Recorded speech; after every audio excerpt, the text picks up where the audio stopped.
Federico Santangelo de Agroideas se va a referir específicamente a las perspectivas del negocio de la ganadería vacuna en nuestro país. Fede, buen día y adelante.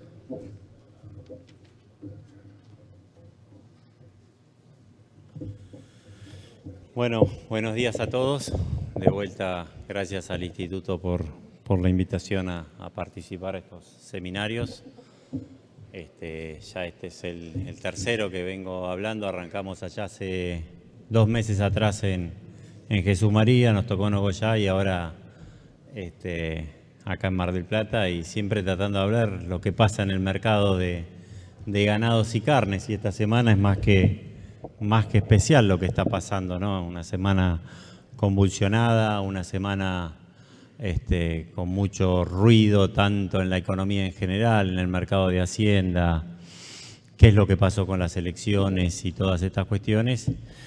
Y bueno, un poco también diría que estamos en un año complicado para lo que es el sector de la ganadería, ¿no? Un año que ha sido distinto y que hemos tenido 2 grandes temas que ha complicado al mercado, tanto al productor, al industrial, que complicó no solo el sistema productivo, sino que complicó el mercado en sí, las expectativas y todas las cuestiones. Una fue la sequía. La sequía cambió todo. Este año nos pegó a todos, ha sido generalizada, cambió los sistemas productivos, ahora lo vamos a ver un poquito. Y el otro, el tema de la macroeconomía, ¿no? La economía en general del país este año para el sector ganadero también ha complicado todo y como nunca, diría, ha incidido en los comportamientos del sector. Nosotros en la consultora estamos siempre muy abocados a analizar lo que son los indicadores sectoriales, como para analizar el mercado, para analizar las perspectivas, para ver cómo puede evolucionar. Es decir, analizamos la faena, el nivel de encierre, los precios, los terneros, cómo viene muchos de los indicadores sectoriales. Y este año muchas de las cuestiones sectoriales que uno podía pronosticar han sido influidas de tal manera por la macro, ¿no? Y es un poco lo que vamos a ver ahora, porque hay cosas que han cambiado sustancialmente de lo que decíamos hace 2 meses atrás, ¿no? Entonces, el clima. El clima cambió todo. Esto sí que impactó fuertemente en lo que es el sector de cría y recría, no solo en la parte productiva. Todo lo que estamos en el campo, nosotros, yo soy veterinario, administramos campos, asesoramos campos y sabemos lo que nos afectó la sequía en términos de preñez, en los terneros que están pariendo ahora, en los terneros livianos que tuvimos que sacar, destetar temprano en el campo, esa poca demanda que hubo del ternero por parte del recriador tradicional, del invernador tradicional, en donde a partir de enero, febrero, marzo, ¿a quién le vendemos los terneros? Y el único mercado que había hoy para comprar ternero, en aquella época para comprar ternero, era el invernador, el feedlotero. Entonces todo ese recriador tradicional, que es una demanda importante, no estaba, con toda lógica. ¿Quién va a comprar un ternero si no tenía dónde ponerlo? Si no tenemos dónde darle de comer, ¿dónde lo vamos a poner? Entonces el único gran comprador de Hacienda fue el feedlotero, y esto repercutió en el precio del ternero sustancialmente, y lo vamos a ir viendo. Porque previo a la sequía el ternero era reserva de valor. Hasta el año pasado, y ahora lo vamos a ver con algunos gráficos, hasta el año pasado uno vendía un novillo, uno vendía un animal gordo, y lo que hacía el invernador era, me cubro en terneros. Hasta el año pasado, hasta mayo del año pasado, el precio del ternero no se correlacionaba con la expectativa del negocio. Estaba a un precio que todos decían, ¿por qué este valor del ternero podía valer hasta un 40% más caro que el precio del novillo? Y era para defenderse de la inflación. Prefiero tener una pata cara en el campo, que andar teniendo los pesos en el banco. Eran cuestiones que siempre se decía, reserva de valor, que ante la sequía esa reserva de valor ya dejó de serlo. ¿Por qué? Porque, de vuelta, repito, nadie va a comprar un ternero si no teníamos dónde ponerlo, ¿no? Y esto trajo a un estancamiento de precios fundamentalmente en todo lo que es el sector de cría. Si uno analiza lo que es hasta mayo del año, hasta el mes pasado, hasta julio, el precio del ternero había subido un 20, un 30% con respecto a lo que estábamos recibiendo allá en mayo del año 22. Mayo, junio, abril eran los mejores precios, el criador era el que mejor venía del sector, de todo el sector de la cadena, y a partir de este año fue el furgón de cola del tren, porque el ternero había subido un 30-40%, las vacas de descarte también entre un 20 y un 30% dependiendo de la categoría, y los vientres prácticamente igual o similar a un año atrás. Por eso nosotros decíamos hace 2 meses atrás que era una muy buena oportunidad para ingresar a la ganadería, porque estábamos comprando una vaquillona preñada que podía valer 180.000 pesos. Estamos hablando 2 meses atrás, ¿no? Esto trajo a su vez una alta faena de vacas. Este año fue casi récord en términos de faena de vacas. ¿Por qué? Porque la sequía nos obligó a sacar las vacas del campo y vendimos vacas en cualquier cantidad, en cualquier estado, y fue un puré de vacas lo que nos mantuvo el precio de la vaca en 200 pesos, la manufactura, la conserva un poco menos, la gorda 240, 260 pesos. Estamos hablando de precios de 2 meses atrás. Y lo que trajo muy bien, y lo acaba de explicar Fernando, y no voy a explayarme en términos, que todos los corrales se llenaron. Hubo récord de ocupación de los corrales, siempre más de 2 millones de cabezas. Coincide los años de mayor ocupación de los corrales con los 3 grandes años de sequía.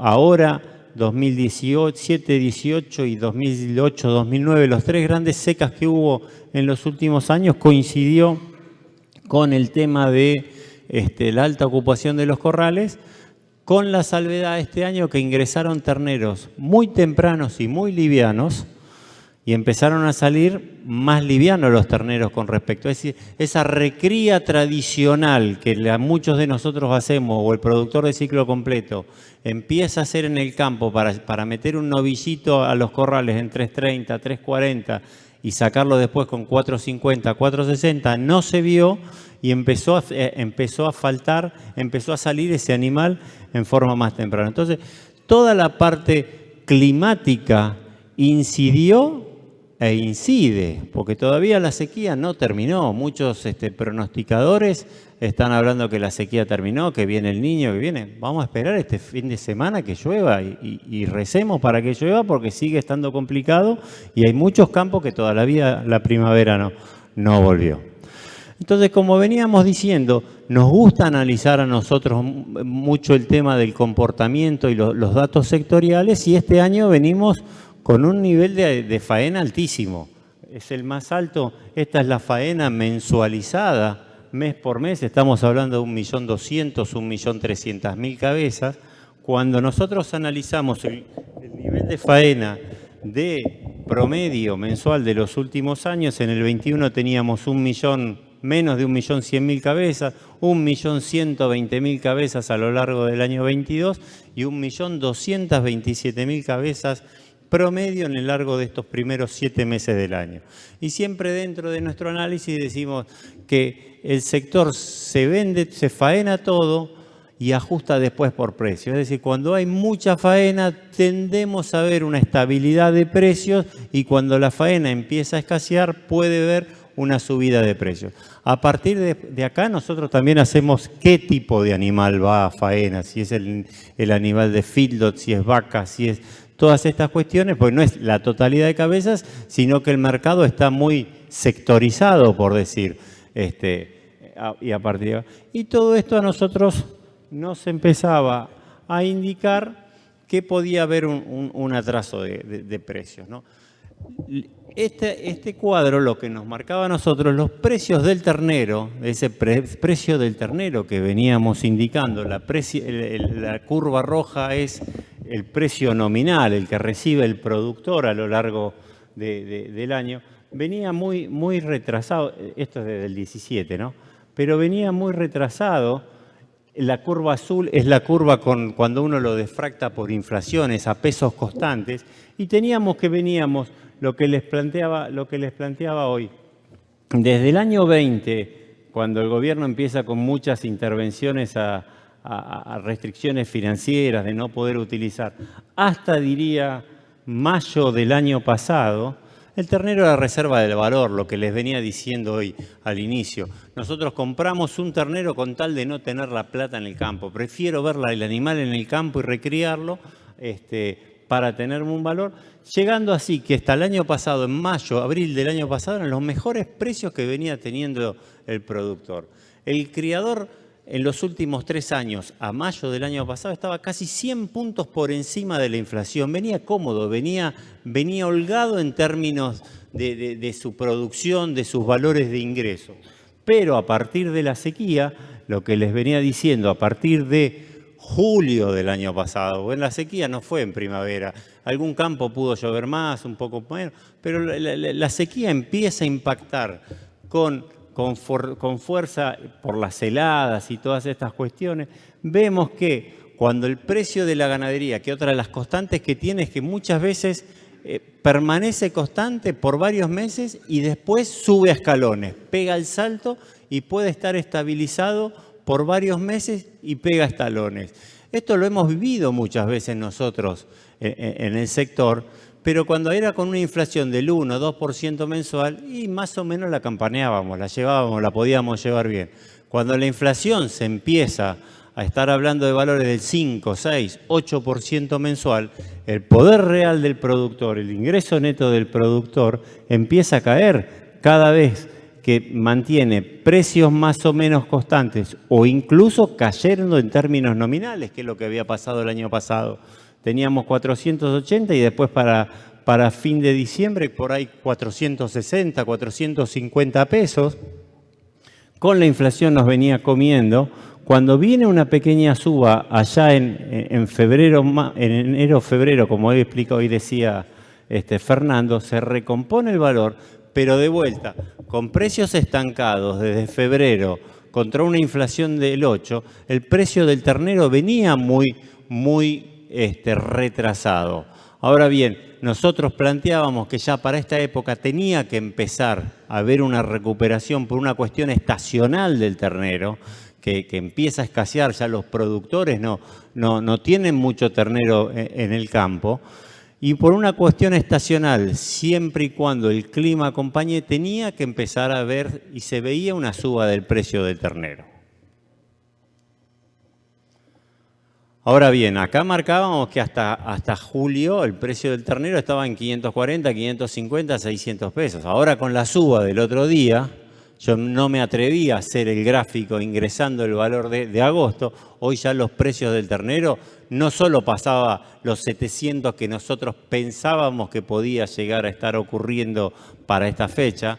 Nosotros allá en Córdoba y Entre Ríos decíamos el ternero para agosto, septiembre tiene que estar valiendo 650, 700 pesos. Lo veíamos con valores lógicos por una cuestión de vuelta estacional y que venía recontra atrasado, sino que ahora vamos a ver cómo impactó esta devaluación y hoy estamos hablando de valor del ternero de 900 mil pesos. Ya casi no tenemos, hay que ver cuáles son los nuevos precios de equilibrio que empiezan a surgir. Con estos valores de referencia, valores de 900 mil pesos, está el criador nuevamente bien posicionado en términos reales, en términos contra la inflación, pero hagamos una salvedad. Son muy pocos los criadores. Hoy por hoy, los criadores puros, los que venden el ternero al destete, allá en marzo, abril, mayo, que van a ver esta suba. Esta suba la perdieron casi todos. La perdió la suba de la venta del ternero y la venta de la vaca rechazo. Hoy el criador que vendió, el criador puro, está con los valores anteriores. A mí me tocó en una administración vender terneros el 13 de julio y lo cobré ayer. A 550 pesos, 500 pesos. Y bueno, es así, jugamos contra el clima, no había dónde más poner esos terneros. Ese es el problema que tiene el criador y que la charla del seminario que se hizo la otra vuelta en Nogoyá era aquel criador que pudiera ir llevando a recriador con pasturas, con alguna serie de verdeo, como salir de esta desestacionalización del precio del ternero que tiene el criador prácticamente puro. Veamos un poco qué es lo que venía pasando con el tema de la hacienda gorda. El precio de la hacienda gorda había subido fuertemente, de vuelta. En mayo estaba a buenos precios, de mayo a enero estuvo estabilizado. Si nosotros lo vemos acá en esta curva, de mayo del año pasado, claro, los números son tan bajitos que las escalas empiezan a ser tan grandes ahora que suba de 100 pesos es nada en esto.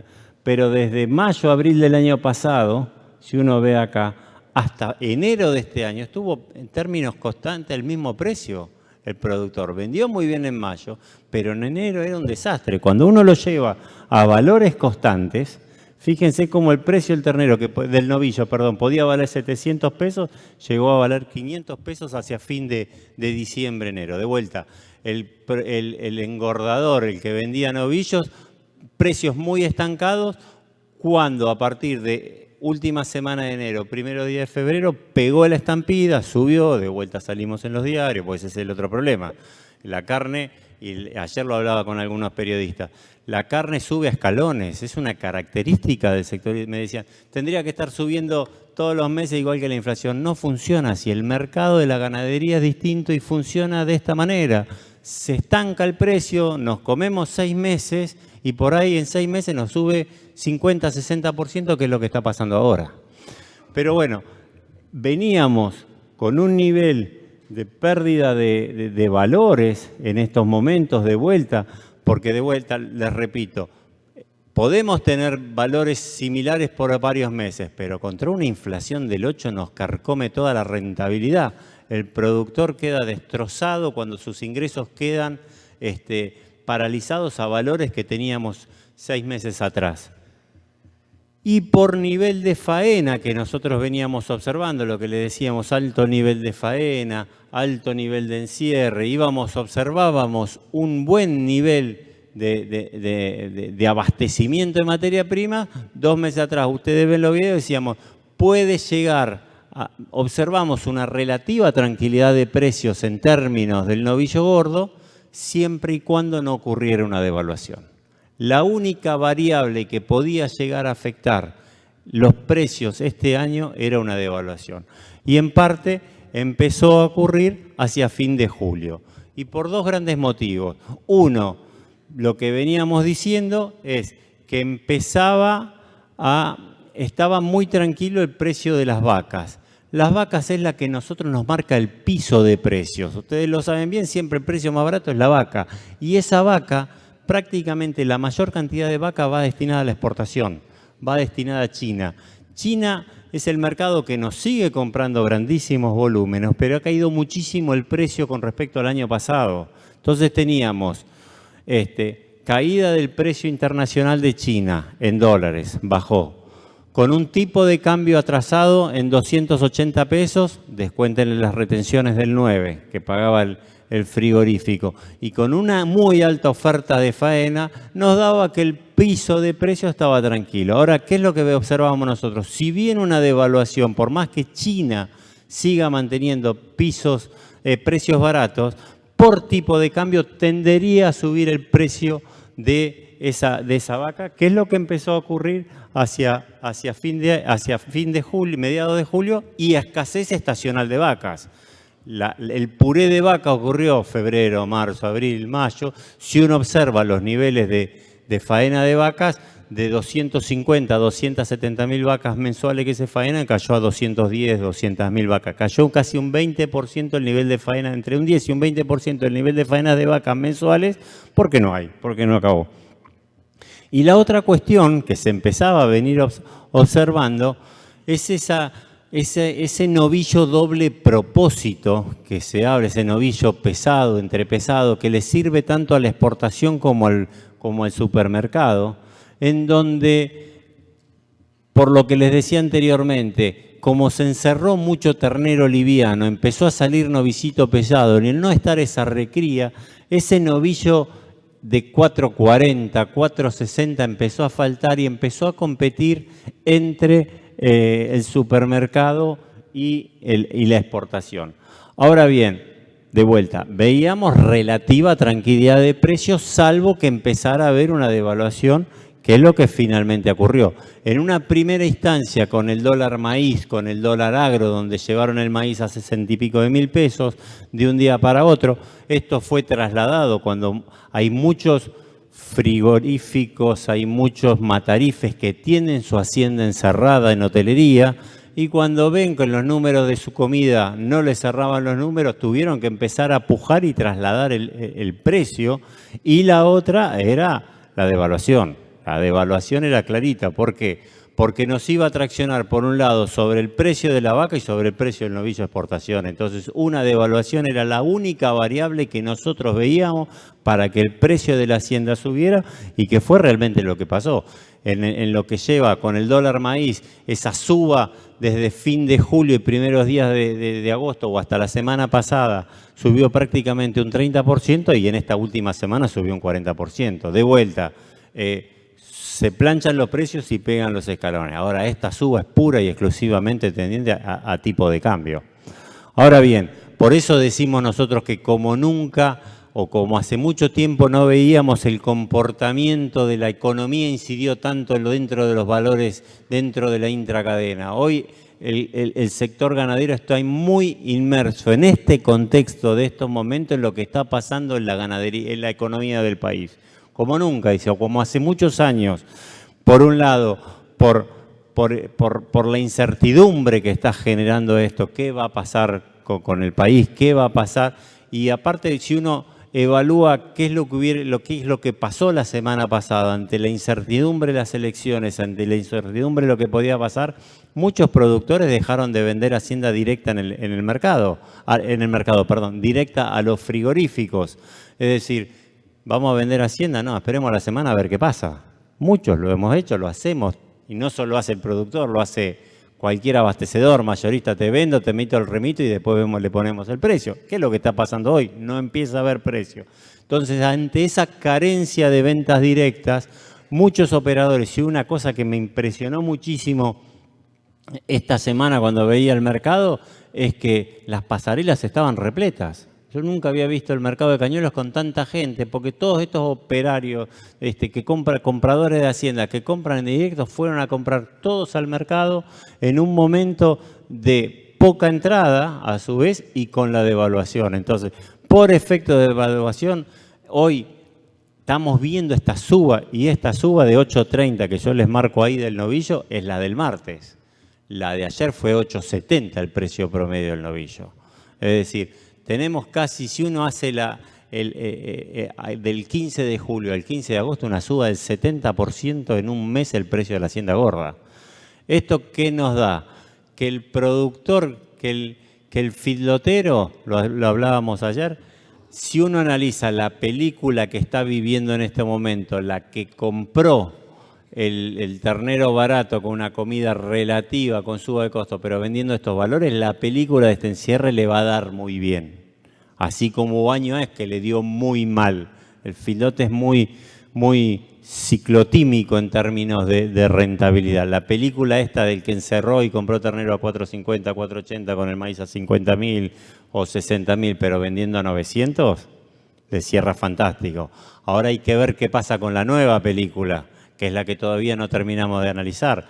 Comprando el ternero hoy a valores a 900 o 1.000 pesos, con un maíz y con un costo de alimentación que todavía no sabemos cuál es, y no sabemos el precio que va a tener ese novillo a futuro a 3 o 4 meses, vamos a empezar a entrar en un periodo, y aparte por una cuestión estacional de encierre, vamos a empezar a entrar en un periodo que los feedlots se van a empezar a vaciar. Hoy por hoy están repletos, hay 1.900.000 cabezas, que era lo que decía Fernando hoy. Hay abastecimiento de carne por los próximos meses, en un contexto de precios que estos precios ya están.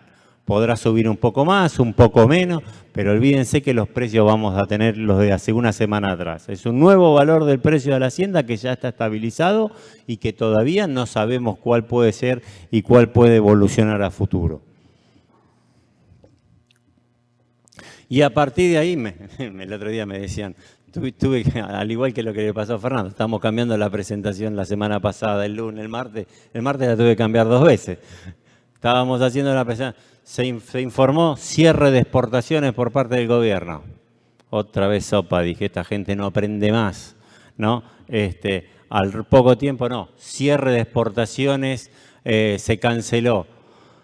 Yo sé que acá hay muchos chicos y no entienden esto. Los que somos más de 50 nos gustaba ver lo que eran los 3 chiflados en la época, en donde, para los más chicos se los voy a explicar, eran 3 loquitos que eran cómicos, blanco y negro, que uno era el plomero, tenía que ir a arreglar una cañería de un baño y se le ocurría arreglar el baño poniendo caños tratando de sacar el agua afuera. Esto es el gobierno, me hizo acordar el otro día de vuelta a los 3 chiflados, poniendo caño por todos lados y quedaban encerrados dentro del caño porque el agua no la tapaba nunca. Es decir, quieren implementar soluciones que no son soluciones. Me dicen, ¿se puede solucionar algo el precio de la hacienda en el corto plazo? Si el 70% de lo que se exporta es a China y China lleva a la vaca, ¿me pueden explicar ustedes qué puede llegar a solucionarse el precio del consumo para el precio de la hacienda y el consumidor en el corto plazo? Cero, chance cero. Fue un apriete del gobierno para sentar a los exportadores a que vuelquen un poquito más de carne esta barata, que tampoco influye en el precio de la hacienda, del precio al consumidor, la barata que es. Y démosle algunos cortes determinados a los supermercados para que el asado en coto pueda valer 600 pesos, qué sé yo, ya ni pongo los precios porque son ridículos. Precios baratos, no sirven para nada todas estas medidas. Ya el gobierno lo intentó con Moreno en el año 2007, 2008, 2009 y destrozó la ganadería y todavía lo seguimos padeciendo. En el 2021 se cerró las exportaciones, lo único que se cerraron, fue que el precio de la vaca que cobró el productor se les cayó. No sirve la intervención para el mercado de ganado sin carne, hay que dejarlo trabajar, hay que dejarlo fluir, es un mercado perfecto. Hoy lo hablaba con uno, son 200.000 productores, 400 frigoríficos, 1.100 y pico de feedlot, miles de matarife y 10.000 de carnicería. Es el mercado más perfecto que existe y el precio se da por oferta y demanda y inmerso dentro de esta situación del país. ¿Qué es lo que podemos llegar a predecir o ver en estos días? Y esta semana es muy particular. Es un mercado de altísima incertidumbre que nadie va a saber lo que pasa con la economía del país. Ya se está hablando que hasta algunos le piden la cabeza del ministro de Economía para que vaya como candidato. La incertidumbre es total. Hoy todo el análisis del sector sectorial pasa más por lo que puede llegar a pasar con la economía del país que con los indicadores sectoriales nuestros. Ya no importa si la faena va a subir, si los corrales están encerrados, si va a haber menos corrales. Eso hoy le damos menos importancia a ese tema. Lo que impacta es la macro, lo que impacta es el tipo de cambio. A ver, yo les hago, se devaluó la semana, este lunes. ¿Va a haber otra devaluación antes de las elecciones? El ministro dijo que este tipo de cambio de 3.50 es hasta el 31 de octubre. La inflación que se planea para agosto y septiembre es el 25%. Con la devaluación del otro día, el tipo de cambio se estabilizó en valores históricos. Con una inflación del 25 ya queda retrasada. Es decir, ¿qué va a pasar?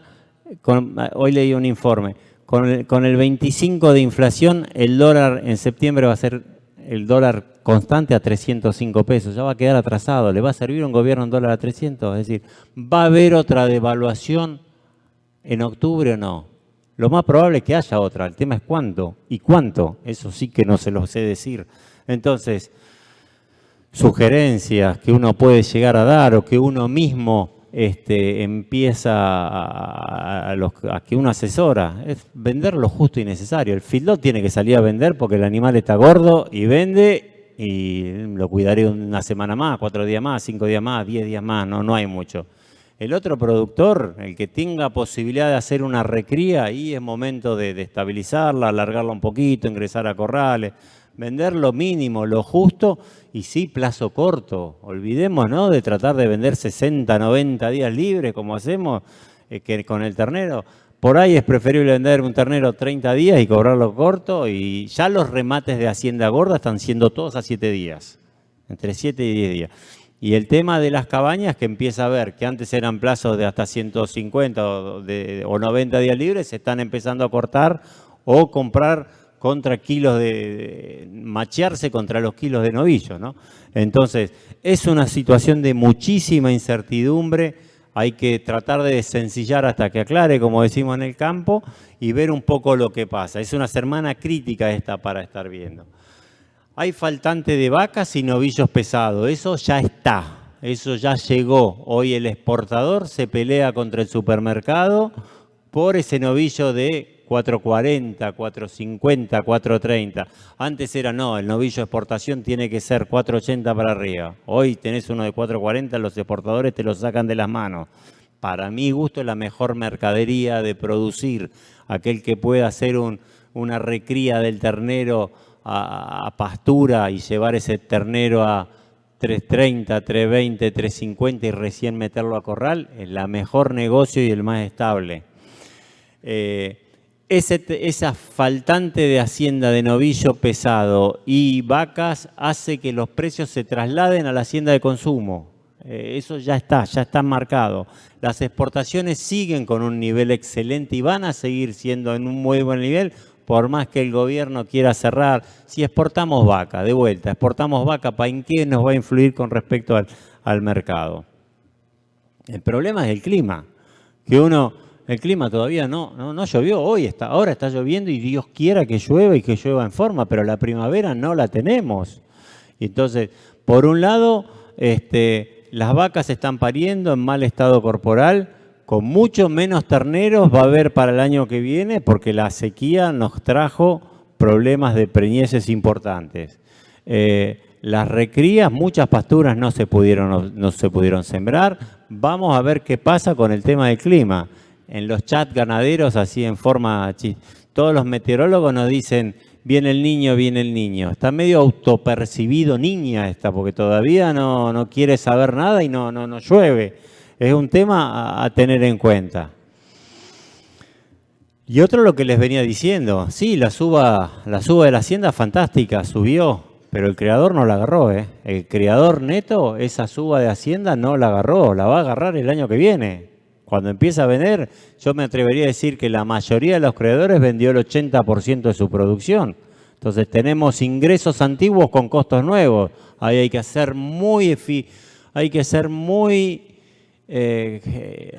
darle mucha importancia ahí al manejo de la plata, porque un productor que genera ingresos, el 80% de sus ingresos en 4 meses, en este contexto inflacionario, en este contexto macro, es más importante, le diría al asesor financiero, que el veterinario. Yo soy veterinario, así que disculpe, me estoy sacando negocio. Pero no es que todos van a estar muy bien. El productor todavía, el criador, es un sector complicado. Hace 2 meses lo que le decía era el momento de ingresar al negocio. Estábamos viendo una vaquillona en 180.000 pesos, en $400, $300. Hoy no sé cuánto está ese mercado. Quise buscar entre surcos y corrales los precios de abril. Me está dando una vaquillona en preñada 250.000 pesos.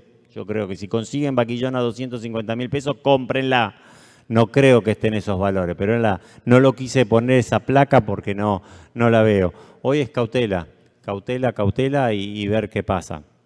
Y esta es lo que hablábamos, los escenarios en las presentaciones anteriores. Había dado un escenario con devaluación. Este es el escenario de largo plazo. El escenario de largo plazo no cambió. El largo plazo yo llamo para el año que viene. El escenario para la ganadería es excelente. Así nomás me atrevo a decirlo. Con un cambio de gobierno que sea más ameno al sector, con un cambio de gobierno que el 60% de la gente votó más libertad, votó que no haya tanta intervención.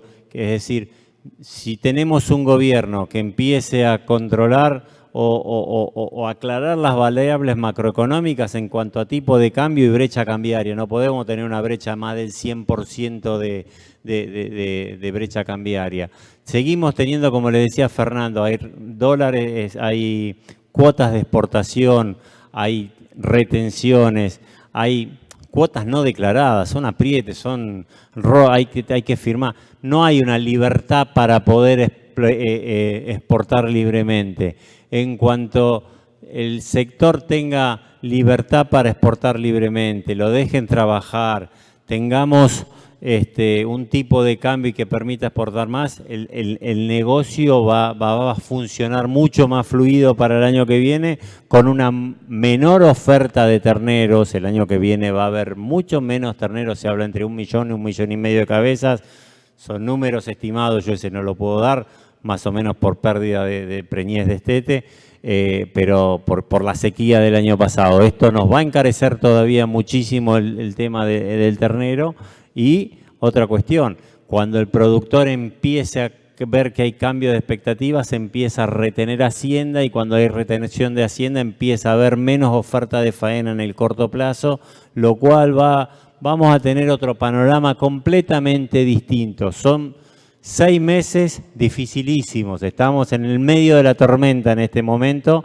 Es muy difícil tomar decisiones hoy por hoy, por eso hablo de cautela. Nos gusta ser un poco más jugados siempre en este término, pero bueno, sí vemos que para el año que viene el panorama va a ser muy, muy alentador. Muchas gracias.